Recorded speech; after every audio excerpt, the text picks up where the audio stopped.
Welcome back to another episode of Infidelity Tales Lab. We're thankful for your continued viewership. Before we begin, tell us, where in the world are you watching from? We love knowing our global reach. Now, let's dive into today's story. Chapter 1. Shattered Glass. Titus Mercer never considered himself an extraordinary man. At 42, he had built a respectable life through sheer tenacity, a successful construction company, a sprawling home in the Pennsylvania countryside, and what he'd always believed was a loving family. His hands, calloused and weathered from years of labor before he moved into management, still carried the strength of someone who understood the value of building things to last. The call came on a Tuesday afternoon while he was inspecting a new development site. Raindrops pelted his hard hat as the foreman's voice faded into white noise and his phone vibrated in his pocket. Unknown number. Mr. Mercer? This is Riverview Memorial Hospital. Your daughter Natalie has been in an accident. The world tilted on its axis.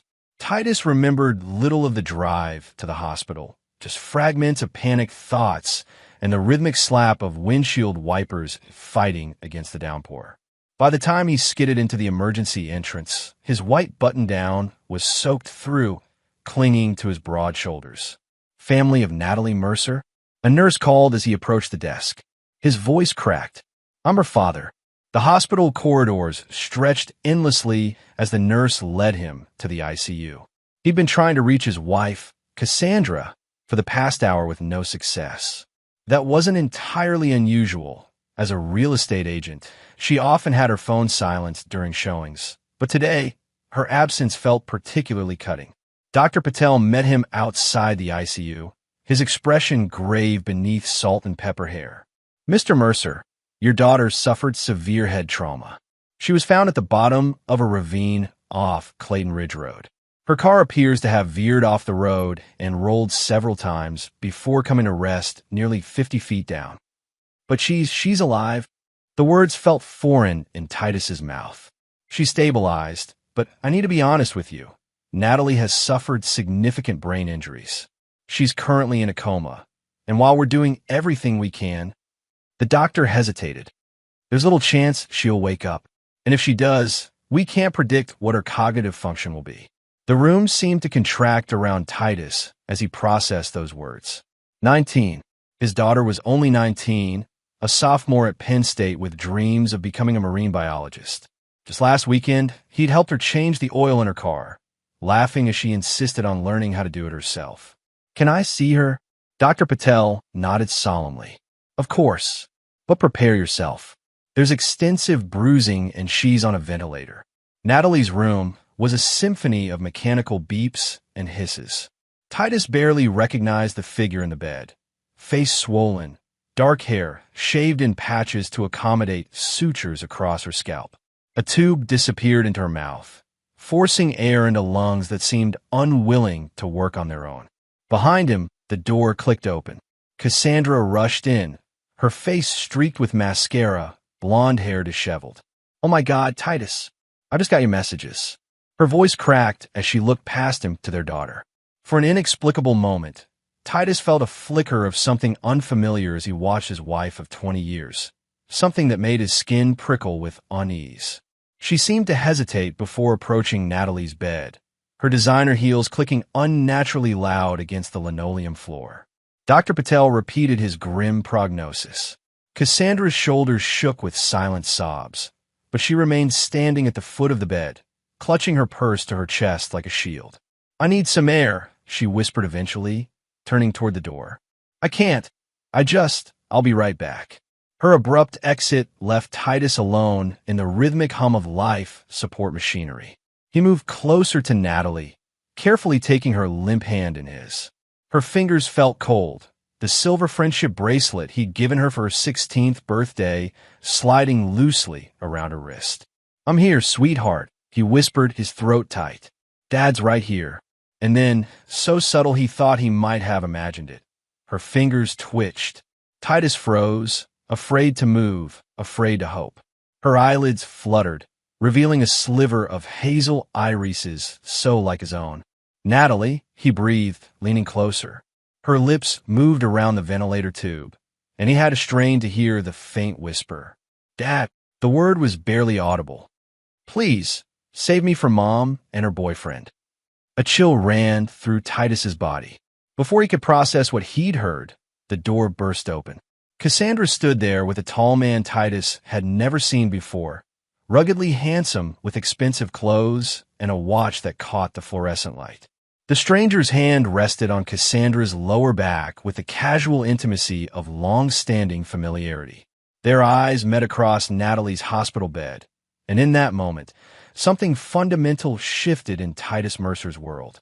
The stranger's expression changed from concern to recognition, then quickly to guarded calculation. "Titus," Cassandra began, her voice unnaturally high. "This is Damon Ravelli.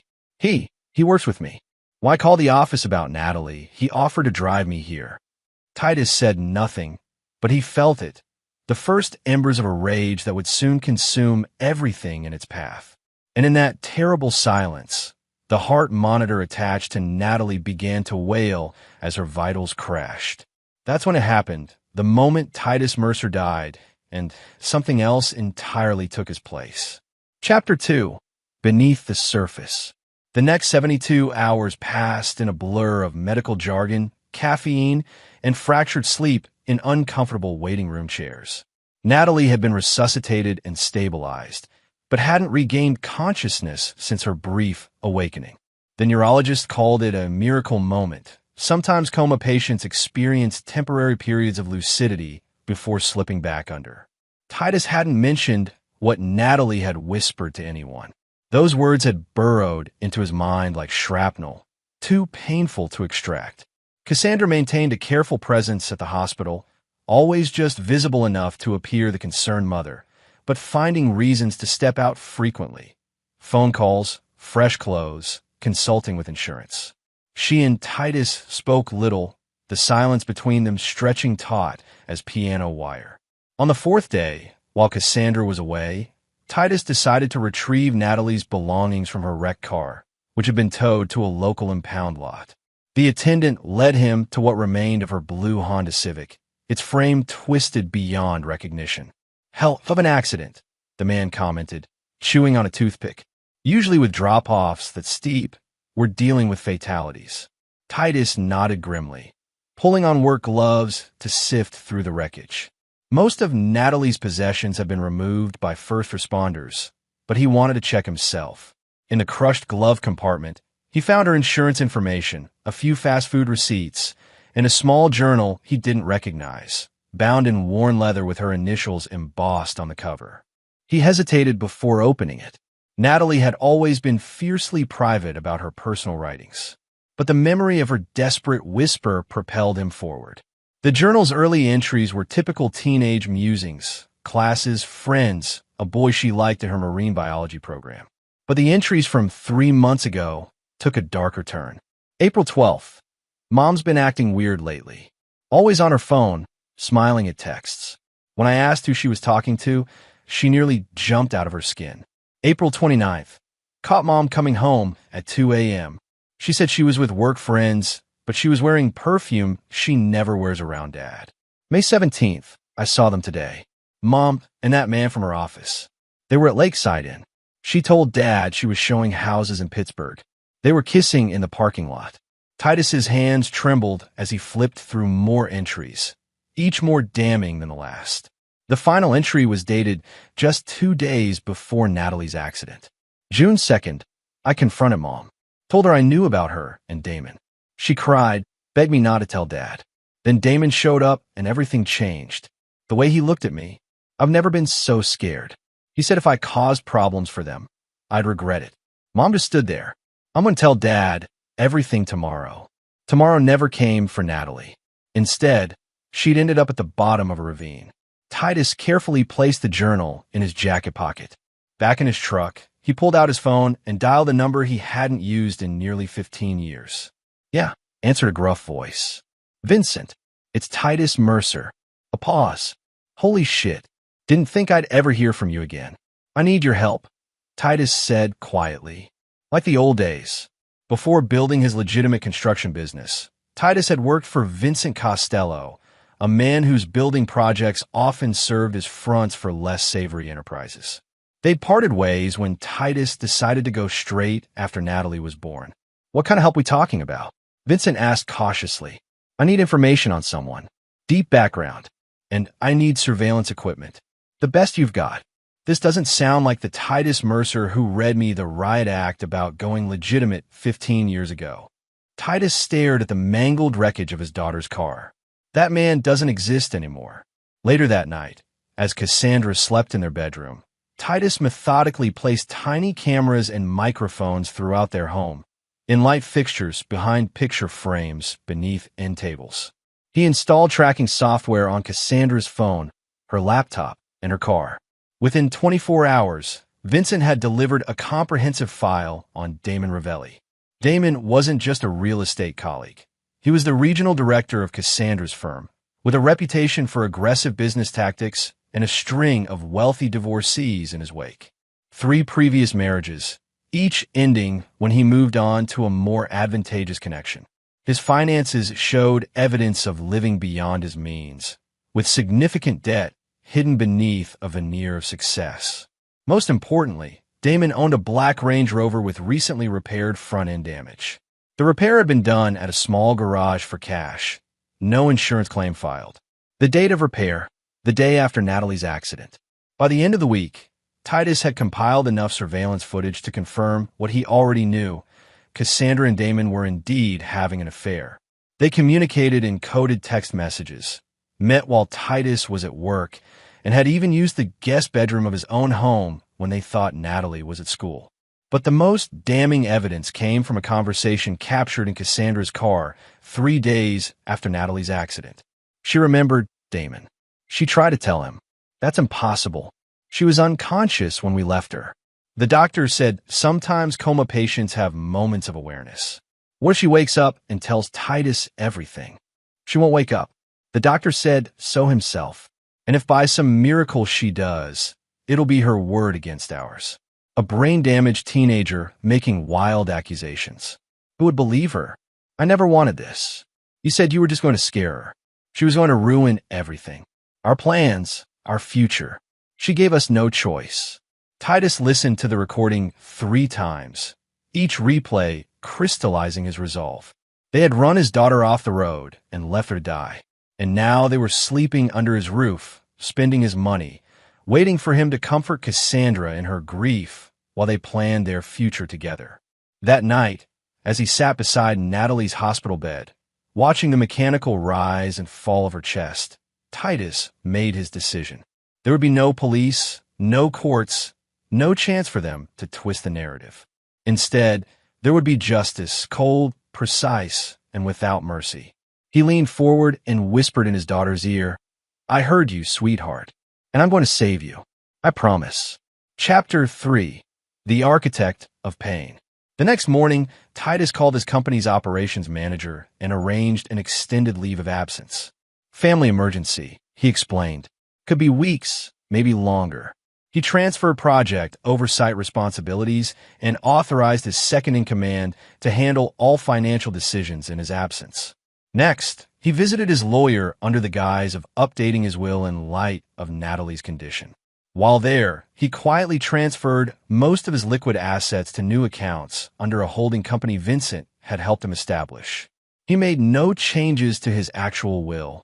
That would come later when the time was right. At home, he maintained a facade of grim determination focused solely on Natalie's recovery. Cassandra seemed relieved by his emotional distance, interpreting it as shock rather than calculated restraint. "The doctors are suggesting we look into long-term care facilities," she mentioned over a dinner she'd barely touched. "Just in case." Titus set down his fork. "In case what, Cassandra?" She shifted uncomfortably. "In case she doesn't wake up soon." Dr. Patel said, "We need to be realistic about our prospects. My daughter will receive the best care possible for as long as it takes," he replied evenly. "I've already arranged for a private specialist from Johns Hopkins to consult on her case." This was news to Cassandra, whose smile faltered. "Oh, I didn't realize. That must be expensive. Does the cost of our daughter's life concern you?"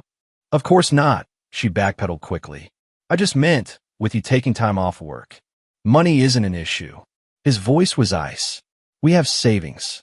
The savings she thought they had, anyway. In reality, Titus had been systematically reallocating their joint assets, leaving just enough in their accounts to avoid suspicion. The substantial emergency fund Cassandra believed they maintained had already been moved into accounts she couldn't access. That night, he followed her to what had become a regular rendezvous, an upscale apartment complex on the other side of town. From his parked car down the street, he watched through binoculars as she entered a ground floor unit. Property records showed the apartment belonged to one of Damon's shell companies. While they were occupied, Titus used the key he had made to enter Damon's actual residence, a modernist glass and steel structure overlooking the river. He moved methodically through the house, placing surveillance devices identical to those in his own home. In Damon's home office, he found a locked cabinet that yielded easily to the picks Vincent had supplied. Inside was a treasure trove, offshore account information, evidence of tax evasion, and most significantly, a folder labeled Acquisition Strategy, Mercer Construction. The documentation revealed a plan dating back 8 months, detailing how Damon had targeted Cassandra specifically to gain leverage over Titus's company, which owned valuable land parcels Damon's development group coveted. Titus photographed everything before carefully replacing it exactly as he'd found it. By the time he left, Damon's home was wired for round-the-clock surveillance, and Titus had enough information to destroy him financially. But that would be too simple, too clean. What he had in mind would hurt much more. The following week brought a breakthrough in Natalie's condition. Her brain activity had increased, and doctors were cautiously optimistic about reducing her sedation to see if she might regain consciousness. Titus arranged for a private security guard to be stationed outside her room at all times, with explicit instructions that Cassandra and Damon were never to be left alone with her. Don't you think that's excessive? Cassandra asked when she noticed the guard. Who would want to hurt Natalie?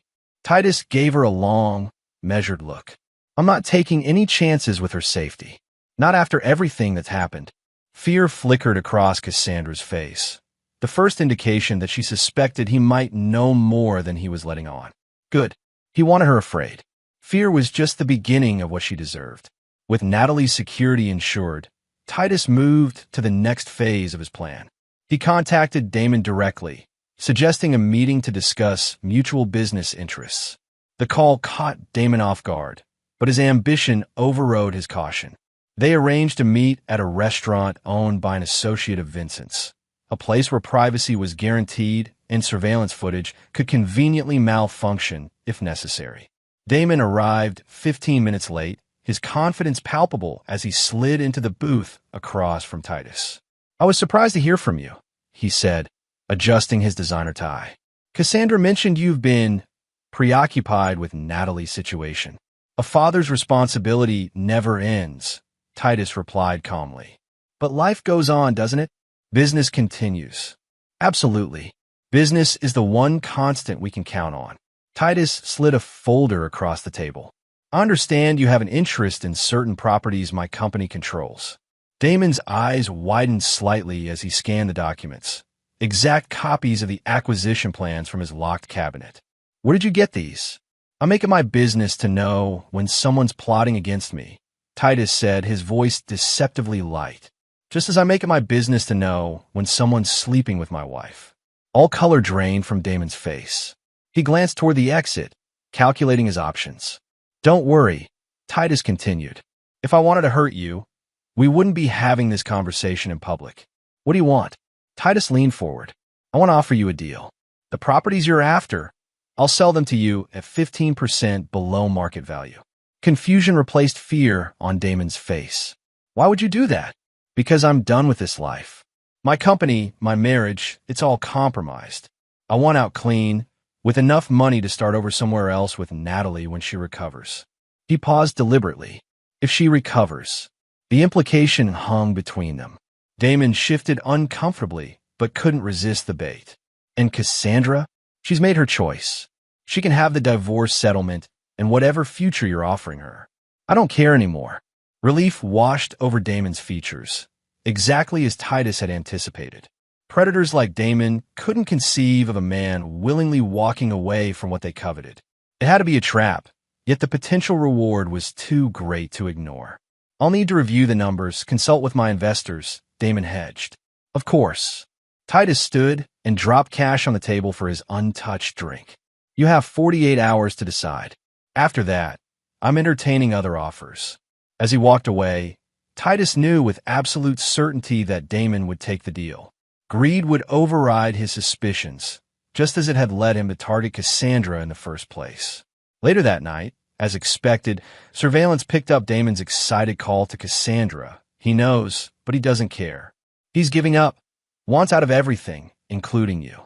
We're getting exactly what we wanted, and it's going to be even easier than we planned. Cassandra's response was less enthusiastic. It doesn't make sense. Titus doesn't just give up on things. Don't look a gift horse in the mouth. This is our chance, everything we've been working toward. Titus smiled grimly as he listened. The first pieces of his design were falling into place, a blueprint for destruction that would leave nothing of their lives intact. By the time he was finished, they would understand exactly what it meant to awaken the architect of pain. Chapter 4. The Hollow Men. Titus established a routine that became familiar to the hospital staff, arriving at dawn, sitting with Natalie until evening, then leaving reluctantly at the nurse's insistence. What no one realized was how he spent those nighttime hours away from his daughter's bedside. In a warehouse owned by his construction company, Titus had created a command center. Multiple monitors displayed surveillance feeds from his home, Damon's residence, their offices, and their vehicles. Detailed timelines covered one wall, tracking their movements, communications, and plans. Another wall held financial records, property documents, and personal information on everyone in their orbit. Vincent visited occasionally, bringing equipment or information, each time leaving with a growing concern for his old friend's state of mind. This isn't just about revenge anymore, is it? Vincent asked one night, watching Titus methodically sort through Damon's banking records. It was never just about revenge, Titus replied without looking up. It's about justice, and justice requires precision. The deal for the properties progressed quickly. Damon, eager to capitalize on Titus's apparent surrender, had arranged financing within 36 hours. Documents were drawn up for the sale of 3 key parcels of land, the cornerstones of a major development that would reshape the downtown riverfront area. What Damon didn't know was that those properties carried hidden liabilities. Titus had spent the past week fabricating evidence of soil contamination, creating falsified environmental reports showing dangerous levels of industrial chemicals requiring millions in remediation. The documentation looked impeccable, backed by soil samples that would indeed test positive when Damon inevitably ordered his own analysis after the purchase. Simultaneously, Titus had been cultivating a relationship with Preston Hargrove, Damon's primary financial backer. A cautious man with old money and older principles, Preston had been hesitant about investing in Damon's latest venture. Titus arranged a chance meeting at their shared golf club, carefully steering the conversation toward local development. I heard you're backing Ravelli on the riverfront project, Titus mentioned casually as they approached the 9th hole. Bold move. Preston frowned. You know about that? I thought your company controlled those parcels. Not for much longer. Titus's drive sailed down the fairway, selling them to Damon at a discount. A discount. Preston's suspicion was evident. Why would you do that? Personal reasons. Titus shrugged. Let's just say I'm motivated to disentangle certain aspects of my life. Heard about your daughter. Terrible thing. Preston's eyes narrowed slightly.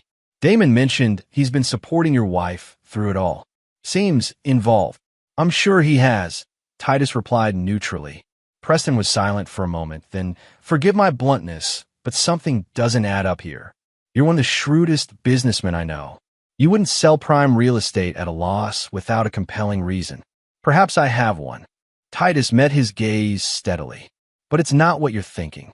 Those properties are worth exactly what I'm selling them for. No more, no less. The deliberate ambiguity had the intended effect. By the time they finished their round, Preston was visibly uneasy about his investment. Titus knew the seed of doubt had been planted. Preston would start looking more closely at Damon's proposal, asking harder questions, demanding greater transparency. That evening, surveillance captured an increasingly agitated Damon on the phone with Preston, defending the investment opportunity and promising additional documentation to address unfounded concerns. Phase 1 was working perfectly. Pressure applied in just the right places would eventually reveal the structural weaknesses in Damon's carefully constructed facade. Meanwhile, Cassandra had grown increasingly nervous about Titus's apparent detachment. He maintained a cold civility at home, speaking to her only when necessary, mostly about Natalie's condition. His indifference confused her. This wasn't the reaction she'd expected from the passionate, sometimes volatile man she'd married. One night, she cornered him in his home office. "We need to talk, Titus. About us. About what happens next." He looked up from his laptop with empty eyes. "What would you like to discuss?" "You've been different. Since Natalie's accident. Distant. My priority is our daughter." Cassandra hesitated, then pressed on. "And after she recovers? What about our marriage? Is that something you're concerned about?" "Our marriage?" The question was delivered with such flatness that it made her flinch. "Of course it is. We've been together 20 years. Titus closed his laptop. Damon mentioned the property deal is going forward. "Congratulations. It's quite an achievement to secure such valuable assets below market value." The color drained from her face. "You know, about the affair, or about how you plan to use it to help him acquire my company's holdings?" He stood slowly. "Or perhaps you mean I know about what happened to Natalie, how she confronted you about your relationship, how she threatened to tell me everything, how Damon ran her off the road to silence her." Cassandra backed toward the door. "It wasn't like that. There was an argument, yes, but the accident wasn't an accident at all." Titus's voice remained eerily calm. "Damon's Range Rover had front-end damage repaired the day after Natalie's accident. There were black paint transfers on her car consistent with a larger vehicle. And then there's her journal, where she detailed everything, including how she planned to tell me about your betrayal the day she ended up in a ravine instead." "Titus, please. I've filed for divorce," he continued as if she hadn't spoken. "The papers will be delivered tomorrow. You'll find the terms quite generous, considering the circumstances. The house, a reasonable settlement. More than enough to start over, though perhaps not with Damon. His financial situation is about to become complicated." Tears streamed down Cassandra's face. "You don't understand. Damon said it was just a scare tactic. He never meant to hurt her so badly. We were going to tell you about us after, find a way to make it work for everyone. By taking everything I built, by leaving my daughter for dead at the bottom of a ravine." For the first time, a flash of the rage beneath his controlled exterior showed through. "The only reason you're still standing here, still breathing the same air as me, is because I need you exactly where you are for a little while longer." "What does that mean?" Real fear entered her voice. "It means you should enjoy the life you've chosen, Cassandra, while you still can." She fled the room, and within minutes, surveillance showed her frantically calling Damon, who instructed her to pack essentials and come to his apartment immediately. Titus smiled faintly. Everything was proceeding according to design. Let them run. Let them hide together, consolidating their betrayal in one convenient location. It only made his work easier. 2 days later, as Titus sat beside Natalie, her fingers twitched. Then her eyelids fluttered. The neurologist was called, and after a series of tests, delivered cautiously optimistic news. She was emerging from the coma. Recovery would be slow, with potential complications, but the worst appeared to be behind her. That night, Titus visited a safety deposit box he'd established using one of his new shell companies. Inside was documented evidence of Damon and Cassandra's involvement in Natalie's accident. The journal, surveillance recordings, forensic analysis of the vehicle damage, witness statements he'd carefully gathered from people along Natalie's route that day. He removed everything except the journal. That he would keep close, a reminder of why he'd set all this in motion. The following morning, he contacted Detective Lowell Bryant, an old acquaintance who'd risen through the ranks of the local police department. They met at a diner far from both their usual haunts. "This is quite a story," Bryant said after reviewing the evidence. Why bring it to me instead of filing an official report? Because I need someone who understands that justice and law aren't always perfectly aligned, Titus replied. I'm not asking you to arrest them. Not yet. I'm asking you to be ready when the time comes. Bryant studied him carefully. What exactly are you planning, Titus? Nothing illegal. Nothing that would compromise your position. It wasn't entirely a lie. The most damning aspects of his plan would never be traced back to him. But when everything falls apart for them, and it will, I want someone honest handling the case. Someone who won't be bought off or misdirected. After a long moment, Bryant nodded. I'll keep this information secure. But Titus, don't cross lines you can't come back from. Your daughter needs you whole, not in prison. I appreciate your concern, Titus said, standing to leave. But some lines were already crossed the moment they left my daughter to die. As he walked away, his phone chimed with a text from Vincent. It's done. Systems in place. Timeline active. Phase 2 was complete. Now came the waiting and the watching. Chapter 5, Pressure Points. 3 weeks after their midnight flight from the Mercer household, Cassandra and Damon had settled into an uneasy rhythm in his sleek riverside apartment.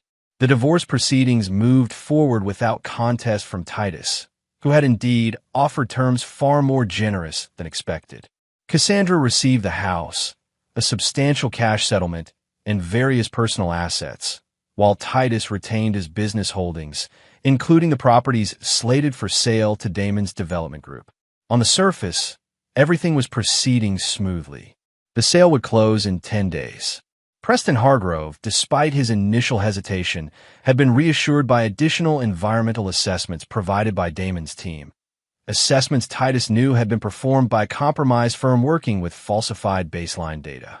Beneath this veneer of progress, however, Titus was systematically increasing pressure on multiple fronts. Small, seemingly unrelated incidents began to plague Damon's personal and professional life.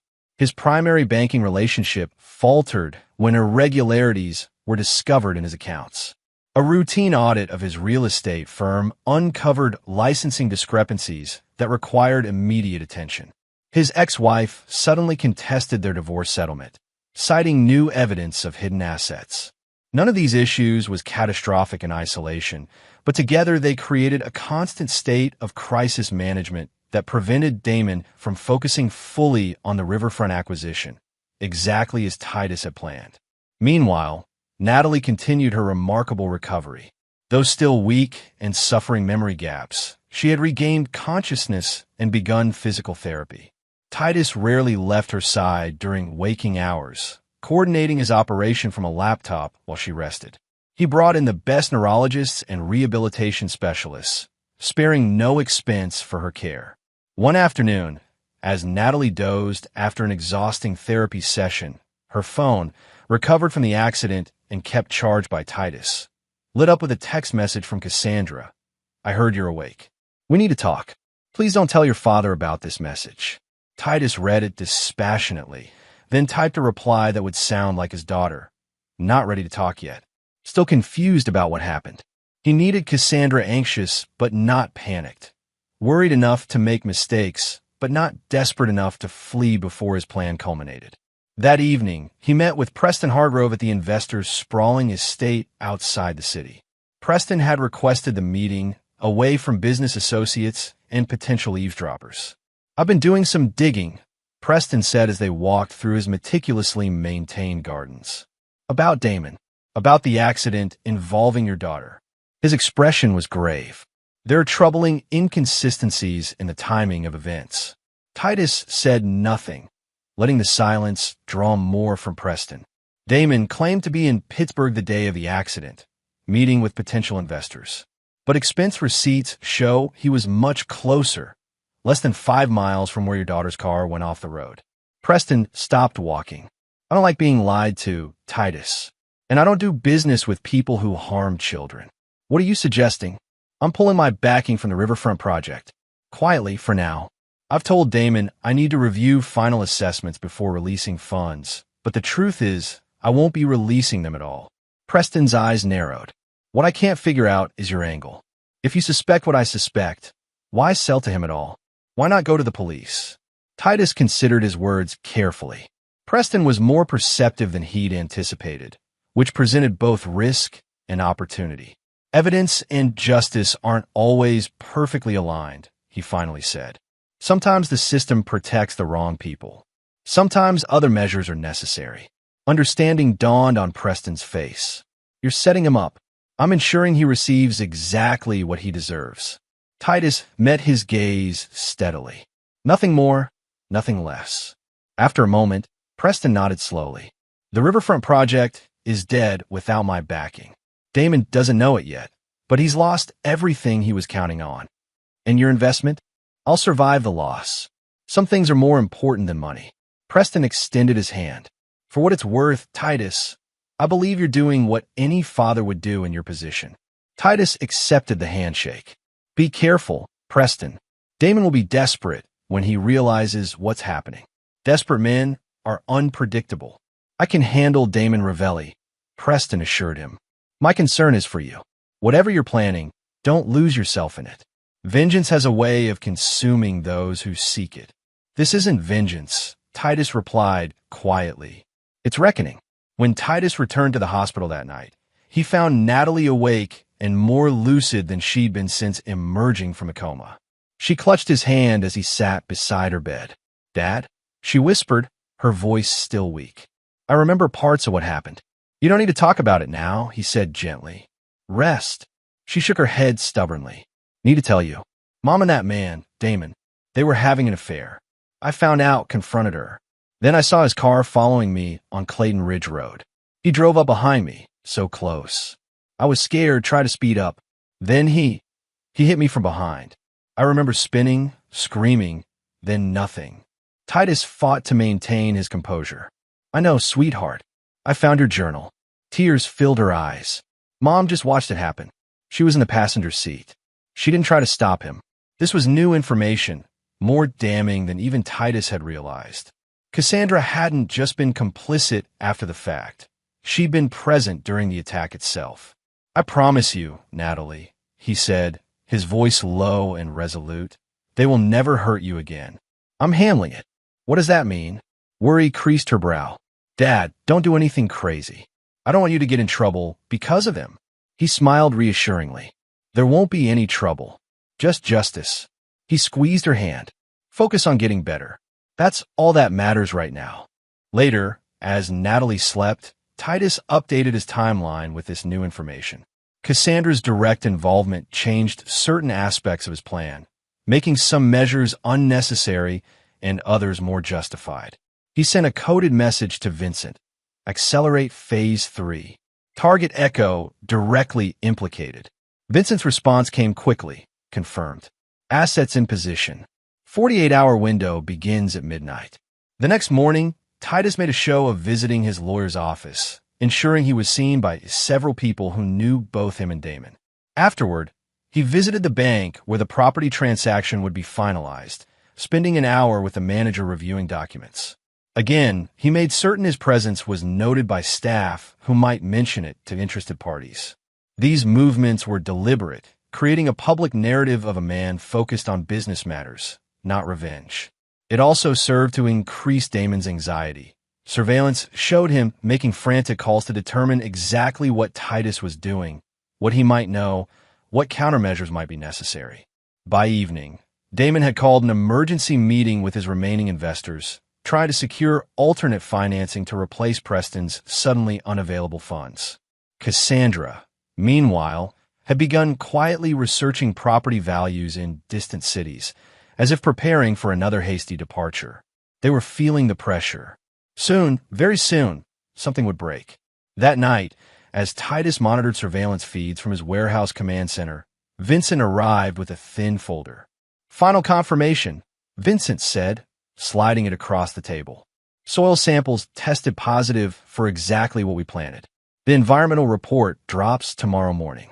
DEP will issue a cease and desist on any development of those parcels pending a full investigation. Titus nodded. And the financial matter? In place. Offshore accounts emptied. Transactions rerouted through Damon's personal holdings. Wire transfers all tagged with his authentication codes. When the auditors look they'll find exactly what you want them to find. Perfect timing. The property closing is scheduled for noon tomorrow. Vincent studied his friend's impassive face. This goes beyond ruining them financially, doesn't it? Titus finally looked up from the surveillance monitors. They left my daughter to die, Vincent. Financial ruin is just the beginning of what they deserve. I've known you a long time, Vincent said carefully. Seen you angry, seen you hurt people who crossed you. But this is different. There's something cold about it. Cold is exactly what's needed. Titus turned back to the screens. Emotion leads to mistakes. I can't afford mistakes. Vincent sighed. The packages will be delivered as arranged. Untraceable as promised. But Titus, once this is done, you need to let it go. For Natalie's sake, if not your own.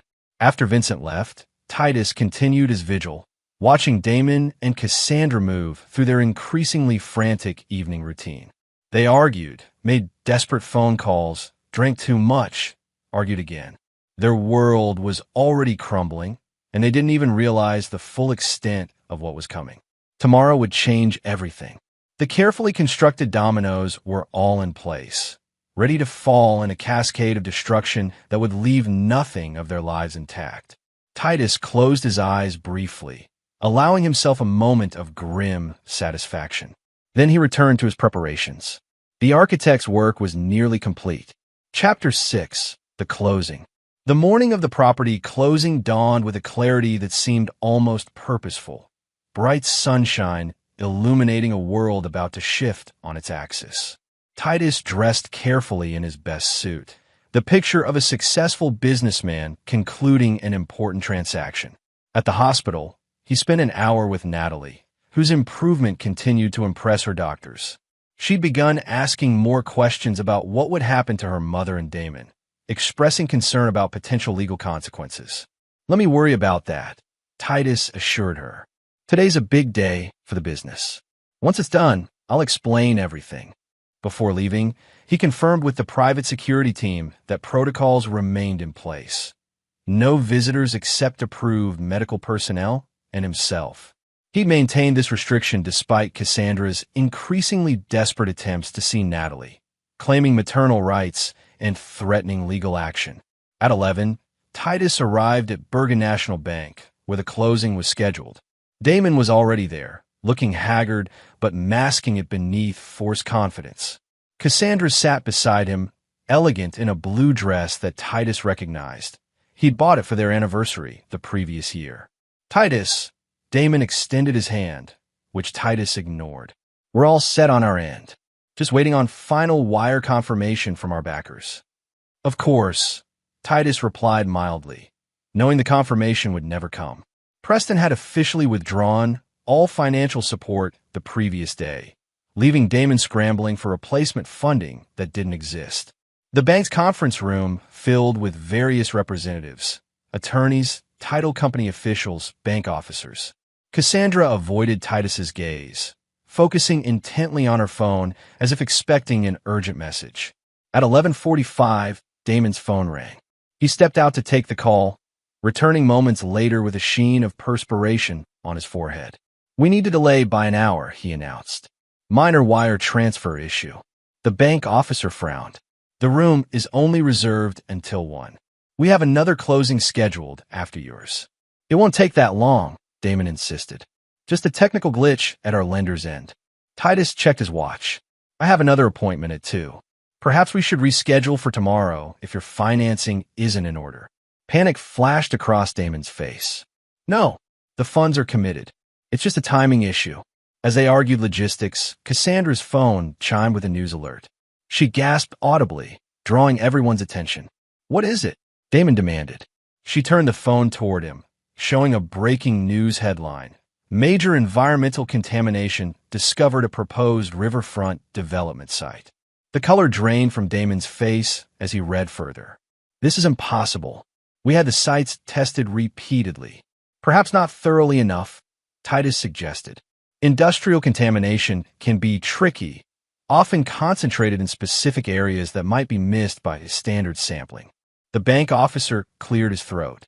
In light of this development, I'm afraid we'll need to postpone this transaction pending further investigation.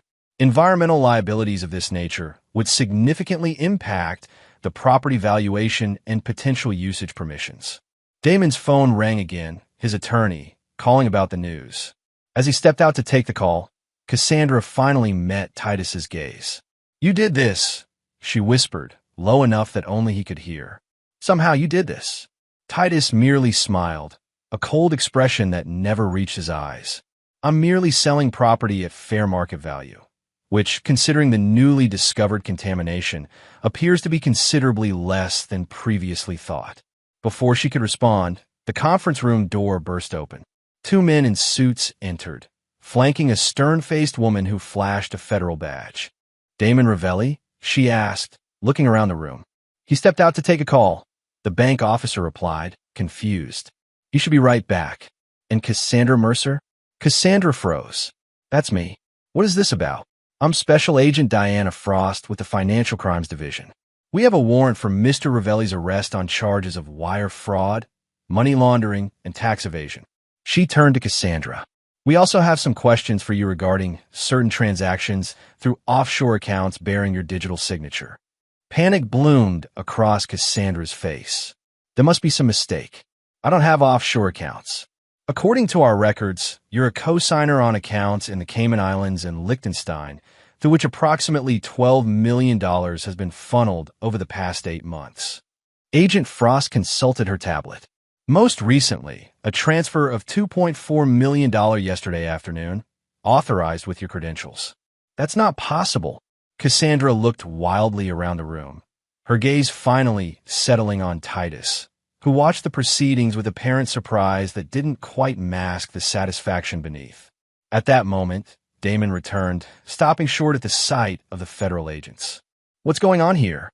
"Mr. Ravelli, you're under arrest," Agent Frost began, nodding to her colleagues who moved toward him. "You have the right to remain silent." What followed was controlled chaos. Damon shouting about a setup, Cassandra tearfully proclaiming her ignorance of any financial crimes, bank officials hurriedly clearing the room of other personnel. Throughout it all, Titus remained seated, the eye of the storm, watching as the first major phase of his plan unfolded exactly as designed. The falsified financial evidence he'd arranged through Vincent's connections was flawless, digital trails leading directly to Damon and Cassandra, implicating them in a complex scheme of fraud and money laundering that had never actually occurred. By the time Damon was handcuffed and led from the room, with Cassandra following for questioning, the property closing was officially canceled. Titus gathered his documents calmly, nodding politely to the flustered bank officials as he departed. Outside, he paused to watch as Damon was placed in an unmarked federal vehicle. Their eyes met briefly through the window, Damon's filled with rage and bewilderment, Titus's cold and implacable. But this was merely the beginning. Financial ruin and federal charges were just the foundation of his design. The true reckoning was yet to come. Back at his warehouse command center, Titus monitored the aftermath. News of Damon's arrest spread quickly through business circles. By evening, his development company's stock had plummeted. Board members were calling emergency meetings. Financial backers were distancing themselves publicly. Cassandra had been released after questioning, but remained under investigation. Surveillance showed her returning to Damon's apartment, frantically packing essentials, clearly planning to flee. Exactly as anticipated, Titus picked up his phone and dialed Detective Bryant. "It's time," he said simply when Bryant answered. "She's packing to run. You're sure about this?" Bryant asked, his tone grave. "Completely." Natalie provided her full statement today, confirmed that both Damon and Cassandra were in the vehicle that ran her off the road. She's prepared to testify. That much was true. What Bryant didn't know was how Titus had helped shape and solidify Natalie's fragmented memories, filling gaps with details from his own investigation until she believed with absolute certainty that she'd seen her mother in Damon's car during the attack. "I'll assemble a team," Bryant said. "We'll move within the hour." Titus ended the call and leaned back in his chair, surveying the monitors before him. On one screen, Cassandra threw clothing into suitcases. On another, federal agents combed through Damon's office. On a third, news coverage of the environmental scandal played on repeat. The dominoes were falling precisely as he'd arranged them. But the final, most devastating collapse was still to come. The true reckoning that would ensure neither Cassandra nor Damon would ever recover, even if they somehow evaded legal consequences. Because Titus Mercer had designed a punishment far worse than prison, far more permanent than financial ruin. He had designed their complete and irrevocable destruction, and the blueprint was flawless. Chapter 7. House of Cards. By midnight, Cassandra had been arrested on charges of attempted murder and conspiracy related to Natalie's accident. Detective Bryant personally led the team that took her into custody as she attempted to board a private charter flight arranged under a false name. Her tearful protests of innocence fell on deaf ears as Bryant recited the evidence against her, including Natalie's statement and forensic data linking Damon's vehicle to the scene. Damon, already in federal custody on the financial charges, was served with additional warrants related to the attempted murder. His high-priced attorney, summoned from New York at exorbitant after-hours rates, looked increasingly grim as the evidence mounted. Titus followed these developments through his police contacts and news reports, maintaining physical distance while orchestrating each devastating revelation. To the outside world, he appeared solely focused on Natalie's recovery, spending every day at the hospital as she grew stronger. He gave no interviews, made no public statements about the arrests. His silence lent gravity to the proceedings, the dignified restraint of a father concerned only with his daughter's welfare. 5 days after the arrests, Preston Hargrove visited Titus at the hospital. They spoke quietly in the cafeteria while Natalie underwent physical therapy. The development company is filing for bankruptcy, Preston informed him. The board voted to remove Damon as CEO, but it won't matter. Between the environmental contamination, the federal charges, and now the attempted murder case, no one will touch those riverfront properties. Unfortunate, Titus remarked mildly. Preston studied him with shrewd eyes. I'm curious about something. Those properties never had contamination issues in previous assessments. What changed? Titus sipped his coffee, neither confirming nor denying the implication. Environmental science is complex. Sometimes things are buried deep, only emerging when you know exactly where to look. Indeed, Preston nodded slowly. Well, whatever the truth, the result seems appropriate given the circumstances. He paused. There are rumors that federal investigators found evidence linking Damon and your wife to other crimes, blackmail, fraud going back years. Is it you're doing as well? I merely provided information to the appropriate authorities, Titus replied. What they discovered in their investigation is beyond my knowledge. This wasn't entirely true. Through Vincent's connections, Titus had arranged for federal agents to find evidence of previous criminal activities, some real, uncovered through extensive background research, others fabricated so convincingly they would withstand scrutiny. Preston seemed satisfied with this answer. Their preliminary hearing is scheduled for next week. Bail has been denied for both of them, given the flight risk. He hesitated. I understand your need for justice, Titus. But at some point, this has to end. For your sake, and for Natalie's.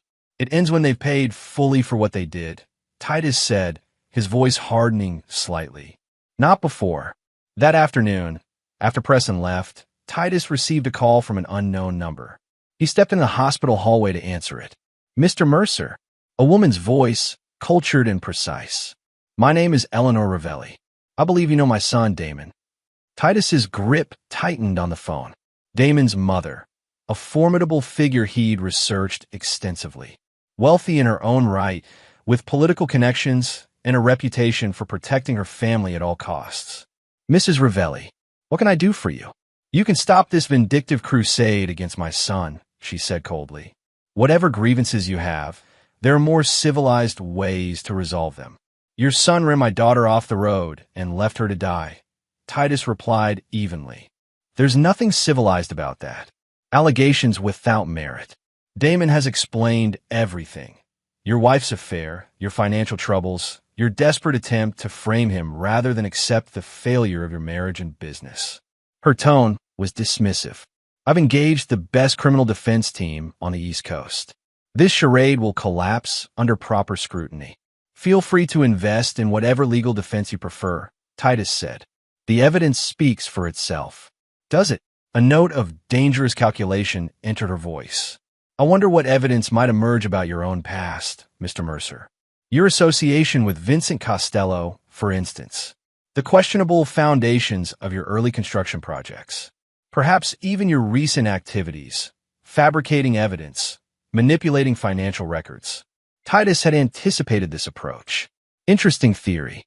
Difficult to prove, especially when weighed against forensic evidence of your son's vehicle striking my daughter's car, eyewitness testimony placing him at the scene, and your son's own girlfriend confirming his involvement. Witnesses can recant. Evidence can be discredited, and distractions can be created. The threat was unmistakable. I'm prepared to offer a reasonable settlement, enough to cover your daughter's medical expenses and provide comfortable compensation for any inconvenience. You think you can buy your son's freedom? Titus almost laughed. You don't understand what's happening here, Mrs. Ravelli. This isn't a negotiation. There is no settlement amount, no arrangement, no deal that can stop what's coming. You're making a grave mistake, she warned. I have resources you can't imagine, connections in places you've never heard of. If you continue down this path, you won't be the only one to suffer consequences. Threaten me again, Titus said, his voice dropping to a dangerous quiet, and you'll discover exactly how far I'm willing to go. He ended the call and immediately contacted Vincent, alerting him to the new complication. Eleanor Ravelli was dangerous, perhaps more so than her son. She would need to be neutralized before she could interfere with the final phase of his plan. Vincent promised to handle it, refusing to share details that might implicate Titus. Plausible deniability, he insisted. Just focus on Natalie, and let me worry about Mama Ravelli. The next morning, news broke that Eleanor Ravelli had been taken into custody by federal agents investigating a decades-old art smuggling operation. Photographs of priceless artifacts recovered from her home splashed across media outlets. Anonymous sources claimed evidence had been delivered to authorities by a disgruntled former employee. Titus allowed himself a small, grim smile. Another piece removed from the board. As the preliminary hearing approached, Titus methodically tied up loose ends. He arranged for the journal and other physical evidence to be delivered to the prosecution through proper channels. He coached Natalie gently on her testimony, emphasizing the importance of absolute certainty in her identification of both Damon and Cassandra in the vehicle that ran her off the road. Vincent reported that all digital evidence had been secured, the falsified financial records untraceable to their true source, the surveillance equipment removed from all locations, the warehouse command center dismantled and sanitized. The case against Damon and Cassandra appeared airtight. Between Natalie's testimony, the forensic evidence, and the financial paper trail suggesting motive, conviction seemed inevitable. The prosecution was already hinting at potential sentences, 20 to 30 years for attempted murder, with additional time for the financial crimes. But Titus knew the legal system was unpredictable. Skilled attorneys, sympathetic jurors, procedural technicalities. Any of these could result in reduced charges or even acquittal. And that was a risk he was unwilling to take. The night before the preliminary hearing, Titus executed the final phase of his plan. The most dangerous phase, the one he'd entrusted to no one, not even Vincent. Using credentials obtained through his investigations, Titus accessed the county detention center where Damon was being held. A guard who owed Vincent a significant favor escorted him to a secured interview room, then conveniently experienced equipment failure on the surveillance system. When Damon was brought in, handcuffed and wearing orange prison scrubs, his shock at seeing Titus quickly transformed into seething hatred. "Come to gloat," Damon spat, dropping heavily into the metal chair across the table. Titus studied him dispassionately. "I came to inform you personally that your mother has been arrested. Federal charges related to art smuggling. Quite serious, from what I understand." All color drained from Damon's face. "That's impossible. She's been retired for years. Apparently not retired enough. Evidence delivered anonymously. Very compelling, according to my sources. "You son of a bitch," Damon whispered, comprehension dawning. "You did this. All of it. The contamination report, the financial records, now my mother." "You tried to kill my daughter," Titus replied calmly. "Did you really think there wouldn't be consequences?" Damon leaned forward, his voice low and venomous. "It was an accident. We were just trying to scare her, make her understand she needed to keep quiet about me and Cassandra. I never meant to run her off the road. Yet you did. And when you saw what happened, you left her there to die." "We panicked," Damon hissed. "I checked her pulse. She was alive. I called 911 anonymously once we were away from the scene." "After ensuring your own safety first," Titus observed coldly. "After making sure there were no witnesses to connect you to what happened." Damon slumped back in his chair. "What do you want from me? A confession? Fine. I admit it. I ran her off the road. It was stupid and desperate, and I've ruined my life over it. Are you satisfied now?"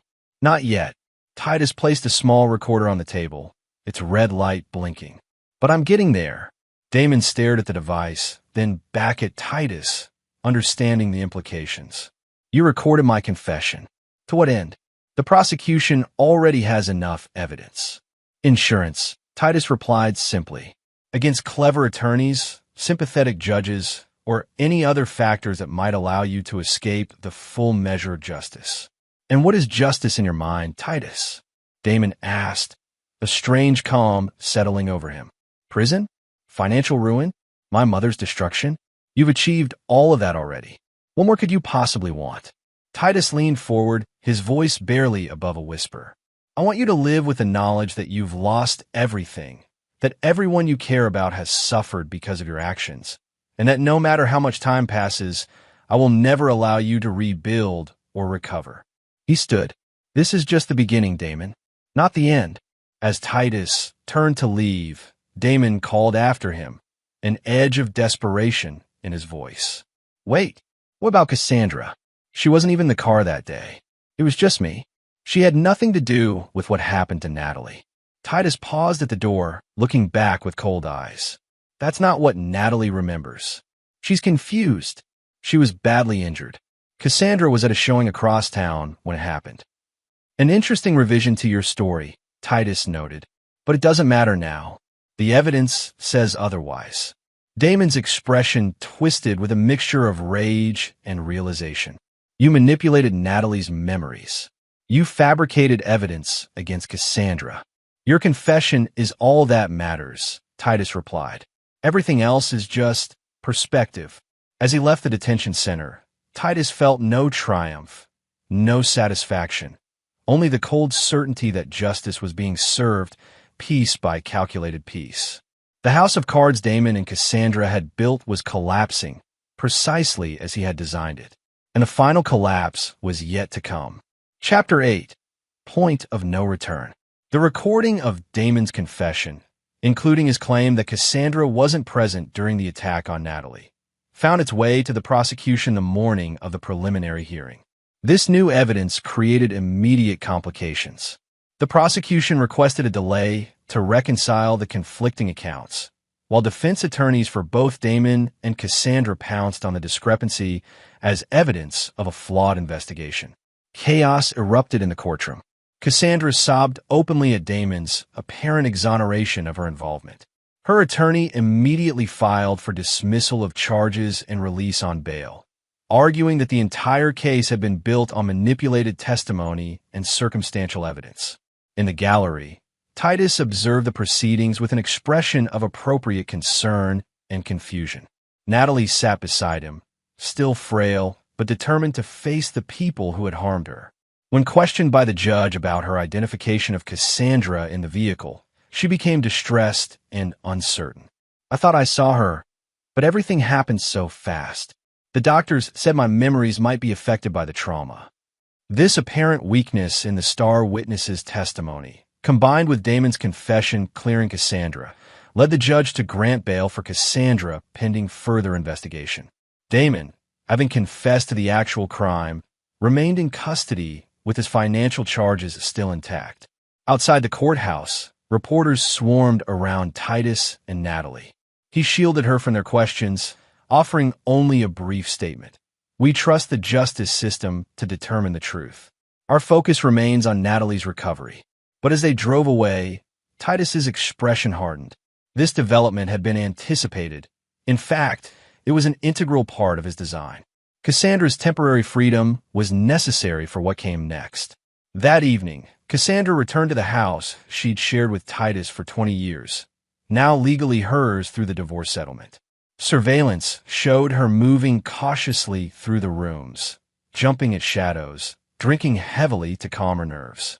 She made several calls to her attorney, to friends who largely didn't answer, and finally, tearfully, to her sister in Oregon. "I don't know what to do, Beth. Damon confessed to everything, said I wasn't even there, but they still think I was involved somehow. Are you safe there? What about Titus? He's staying at some hotel, focusing on Natalie. God, Beth, you should see her. She looks so broken, and I can't even talk to her. Her doctors won't let me near her. Maybe you should come here for a while, just until things settle down. I can't leave the state, bail conditions. And all my assets are frozen except for the house. Everything's falling apart." Titus listened to this conversation from his hotel room, a cold sense of satisfaction settling over him. Cassandra was isolated, frightened, and desperate, exactly as he had planned. The next phase required precise timing and execution. Vincent had arranged for a chance meeting between Cassandra and a sympathetic journalist eager for an exclusive interview with the wrongfully accused wife. The story that emerged portrayed Cassandra as a victim of circumstance, a woman betrayed not only by her lover, but by a vengeful husband determined to destroy her regardless of her innocence. Public opinion began to shift slightly in her favor. Online comments questioned Titus's motivations, speculated about his involvement in framing Cassandra, and suggested the entire case might be a sophisticated revenge plot rather than justice for Natalie. Titus welcomed this narrative. It served his purpose perfectly. Meanwhile, he continued to support Natalie's recovery, arranging for her transfer to a specialized rehabilitation facility with round-the-clock security. Her progress accelerated in this new environment, away from the stress of the legal proceedings and media attention. 2 weeks after Cassandra's release on bail, Titus initiated the final sequence of his plan. A carefully edited version of the surveillance recordings from his home was anonymously delivered to Detective Bryant. Footage showing Cassandra and Damon discussing Natalie's accident in explicit terms that implicated them both, despite Damon's later confession claiming sole responsibility. Bryant called Titus immediately. "Where did this come from? And why am I just seeing it now?" "I installed security cameras after Natalie's accident," Titus explained. "I reviewed the footage occasionally, but hadn't gone through all of it. When I heard about Damon's confession clearing Cassandra, I decided to check more thoroughly." "This contradicts his confession," Bryant noted skeptically. "Why would he protect her now after they've both been arrested? Perhaps he still loves her. Or perhaps he believes taking full responsibility might result in leniency for himself." Titus paused. "Or maybe he's planning something more sinister." "What do you mean?" "Cassandra controls significant assets through the divorce settlement, including access to offshore accounts we haven't yet located. If Damon takes the fall alone, she remains free to use those resources for both of them later." Bryant considered this. "I'll need to authenticate this footage before taking any action." "Of course. I provided the original files with metadata intact. The carefully constructed footage passed forensic analysis, as Titus had ensured it would. Within days, the prosecution filed motions to revoke Cassandra's bail based on this new evidence. A hearing was scheduled for the following week. Titus monitored Cassandra closely during this period. Her initial relief at being released had given way to paranoia and fear as public opinion whipsawed between sympathy and condemnation. She rarely left the house, ordered groceries delivered, and continued drinking heavily. The night before the bail hearing, Titus executed the most dangerous component of his plan. Using a series of burner phones, he sent Cassandra a text message that appeared to be from Damon. "They have new evidence against both of us. We need to leave tonight. I've arranged everything. Pack essentials and wait for instructions." Surveillance showed Cassandra's frantic response, her hesitation, and ultimately her decision to pack a small bag. Hours later, another text directed her to drive to an isolated lakeside cabin owned by one of Damon's shell companies, a property the authorities had not yet discovered. As expected, she violated her bail conditions and fled, driving through the night to reach the remote location by dawn. What she didn't know was that Detective Bryant's team was tracking her movements, alerted by an anonymous tip about her escape plans. But they were intentionally given a slightly delayed timeline, enough for Titus to reach the cabin first.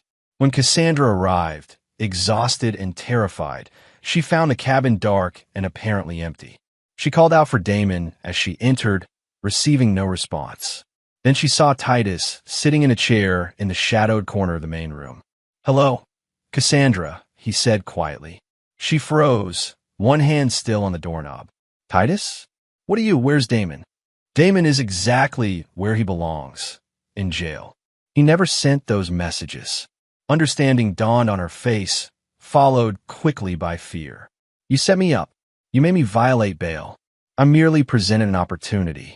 You made the choice to run, just like you made the choice to betray me, to have an affair with Damon, to sit beside him while he ran our daughter off the road." "I wasn't there," she cried. "I swear to God, Titus, I wasn't in the car that day." The surveillance footage suggests otherwise. Her expression shifted from fear to confusion. "What footage?" "There was no footage. The recordings from our home. You and Damon discussing what happened. How you were both there, how you left Natalie to die." Titus stood slowly. "Very damning evidence." "That's impossible." Her voice shook. "We never had that conversation because I wasn't there." "Perhaps not physically," Titus conceded, "but you were complicit. You knew what Damon planned to do. You did nothing to stop him. And afterward, you helped him cover it up. In the eyes of the law, that makes you equally guilty." Cassandra backed toward the door. "You falsified evidence against me. You manipulated Natalie's memories. This whole thing has been a setup from the beginning. And yet here you are, fleeing justice, violating bail, proving your consciousness of guilt." He took a step toward her. "The authorities will be here within 20 minutes. I told them you might be armed and dangerous. Why are you doing this?" Tears streamed down her face. "I know I hurt you. The affair was wrong. But I never would have harmed Natalie. She's my daughter too. You stopped being her mother the moment you chose Damon over her safety." Titus's voice remained eerily calm. "Now you have a choice. Stay and face arrest for violating bail, which will almost certainly result in your being held until trial, where the fabricated evidence will ensure your conviction. Or," he gestured toward the back door, "there's a boat at the dock. Lake Michigan is just 50 yards that way. Canada is approximately 50 miles across the water." Hope flickered in her eyes, quickly replaced by suspicion. "Why would you give me an escape route? Perhaps I believe the justice system is too lenient for what you've done. Perhaps I prefer knowing you'll spend the rest of your life as a fugitive, always looking over your shoulder, never able to use your real name or contact anyone you love." He checked his watch. 17 minutes now. Decision time, Cassandra.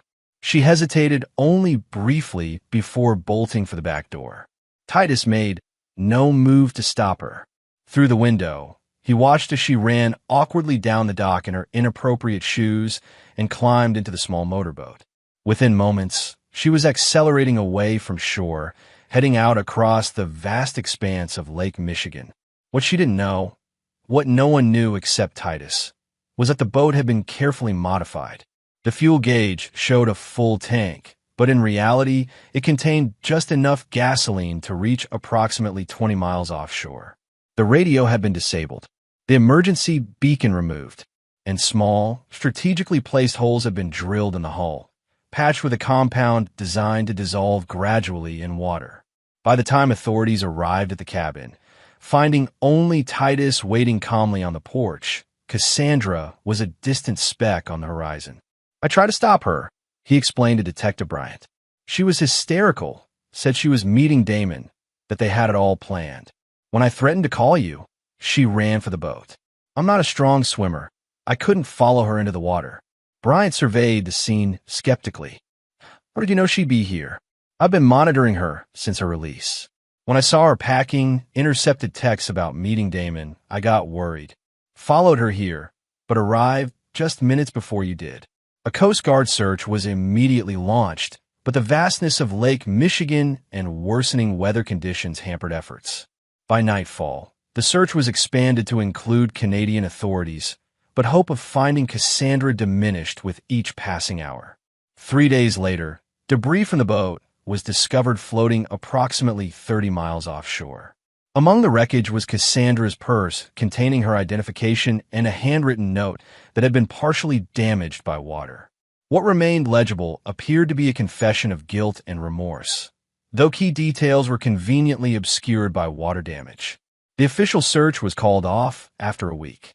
Cassandra Mercer was presumed dead, another victim of Lake Michigan's unpredictable and often deadly waters. Titus received the news with appropriate gravity, expressing regret that Natalie would never have the closure of seeing her mother face justice. Privately, he knew that justice had indeed been served, not by courts or prisons, but by his own precisely executed design. The path of destruction was complete. Damon Ravelli would spend decades in prison. Eleanor Ravelli faced her own legal battles, her reputation and fortune in ruins. And Cassandra, whether she had truly drowned in the vast waters of Lake Michigan or somehow survived to live as a fugitive, would never again know peace or security. Titus had promised his daughter he would save her from those who had harmed her, and in his own cold, meticulous way, he had fulfilled that promise. The architect of pain had completed his masterwork. Chapter 9. Ashes and Steel. 1 year later, Titus stood on the observation deck of the newly completed Natalie Mercer Marine Research Center, watching as his daughter guided a group of high school students through the facility's interactive exhibits. At 20, she showed few physical signs of her traumatic injuries, just a slight limp that emerged when she was tired and occasional headaches that her doctors assured would continue to diminish with time. The psychological scars ran deeper. Nightmares still disrupted her sleep, and she remained uncomfortable in cars, especially on winding roads. But her passion for marine biology had returned stronger than before, fueled partly by her determination to reclaim her life and partly by the center Titus had built in her name, a state-of-the-art research facility dedicated to studying and preserving the Great Lakes ecosystem. The center stood on the very riverfront property that Damon had once coveted, land that had never actually been contaminated, but had been tied up in environmental investigations for months until Titus quietly arranged for experts to declare it clean. He had used his own resources to fund the center, creating a living legacy for Natalie and ensuring the land would never be developed for private profit. Vincent joined him at the railing, his presence unusual in daylight hours. They had maintained a careful distance over the past year, meeting only occasionally and always discreetly. "Impressive place," Vincent commented, nodding toward the gleaming building with its sustainable design and panoramic views of the water. "Something good built from something terrible." Titus said nothing, his gaze fixed on Natalie as she enthusiastically explained a display on invasive species to the attentive students. "Any word?" he asked finally. Vincent understood the question. Nothing definitive. There was a possible sighting in a small fishing village in Newfoundland 3 months ago. Woman matching her description, working as a waitress. By the time my contact got there, she was gone. He paused. If it was her, she's living on borrowed time. No money, no identity, constantly moving. That's no life at all. It's more than she deserves, Titus replied coldly. Vincent studied his friend's profile. Damon's appeal was denied last week. He'll serve the full 30 years. I know. His mother pled guilty to reduced charges. Part of a deal to avoid trial. She'll lose most of her assets, serve maybe 5 years. Also insufficient, but acceptable. Vincent hesitated, then asked the question that had bothered him for months. The boat Titus, was it designed to sink quickly or slowly? Titus finally turned to face him. Does it matter? Either way, she's gone. It matters to you, whether you gave her a fighting chance or ensured she had none. For a long moment, Titus was silent, his expression unreadable. Then, the boat was designed to take on water gradually, approximately 20 miles offshore. In ideal conditions, with a strong swimmer, there was perhaps a 10% chance of survival. His voice was clinically detached. I didn't directly take her life. I simply arranged circumstances where her survival was unlikely. Vincent nodded slowly. And if she did survive, if she's out there somewhere, then she lives as a ghost, unable to contact anyone from her past, always looking over her shoulder, knowing that one wrong move will send her to prison for the rest of her life. A cold smile touched Titus's lips. In some ways, that's a more fitting punishment than death. Below them, Natalie had finished with the student group and was looking up, waving for her father to join her. Titus raised a hand in acknowledgement. She still doesn't know, does she? Vincent asked quietly. About what you did, what you arranged. She knows I ensured that justice was served. Titus straightened his tie. The details would only burden her. And you? Are you burdened by them? Titus considered the question with genuine reflection. No, he said finally. I made a promise to protect my daughter from those who harmed her. I kept that promise. Everything else is collateral consequence. Vincent sighed. The man I knew 15 years ago would have seen things differently. That man died the moment he heard his daughter whisper, "Save me," in that hospital room. Titus turned away from the view. I should join Natalie. We're unveiling the new research vessel this afternoon. As he moved toward the stairs, Vincent called after him. Just tell me one thing. If you had it to do over, knowing everything it would cost, everything you would become, would you do it again? Exactly the same way. Titus paused, looking back over his shoulder. Without hesitation, he answered, his voice like steel. I would burn the world to ashes if it meant keeping my promise to her. Then he descended the stairs to join his daughter, leaving Vincent alone with the weight of those words and the understanding that the Titus Mercer he had once known was truly gone. In his place stood something harder and colder. A man who had crossed lines that could never be uncrossed, who had calculated the value of human lives and found some wanting. The reckoning was complete, but its cost had been measured not just in the lives destroyed, but in the soul of the destroyer himself. Later that evening, as Titus and Natalie stood on the deck of the research vessel bearing her name, she asked the question she had avoided for months. Do you ever think about Mom? About what happened to her? Titus kept his eyes on the horizon, where the setting sun painted the water in shades of fire. Sometimes. Do you think she's really dead? Or do you think she might have survived somehow? The authorities were thorough in their search, he replied carefully. But Lake Michigan is vast. Some questions may never have definitive answers. Natalie was quiet for a moment, then, if she is somehow alive out there, I hope she stays away. Is that terrible of me to say? No, sweetheart. It's honest.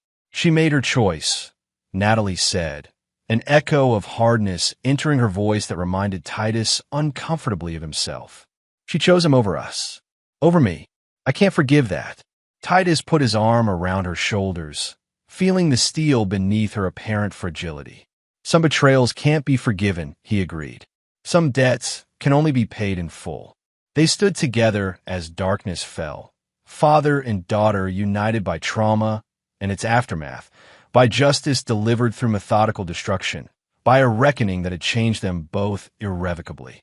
Behind them, the research center glowed with light and purpose, a beacon built upon the ashes of what had been destroyed. And somewhere, perhaps across cold waters or distant borders, the ghosts of their past carried the weight of a punishment more precise and unforgiving than any court could have delivered.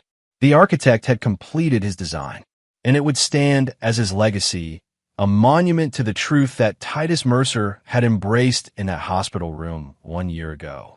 Some men forgive, others forget, but a father who truly loves his child will do neither when that child is harmed. Instead, he will become the reckoning